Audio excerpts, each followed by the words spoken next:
ለምን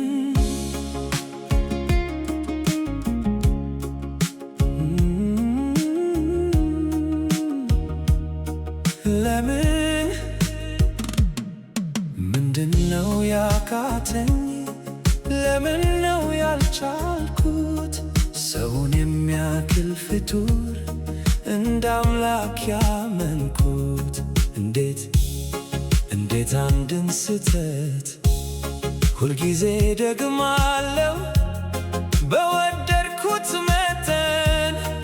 ለምን አምነዋለሁ ወዶ ያለማመን? ለምን አለመድሁም ከትላንት ጉዳቴ?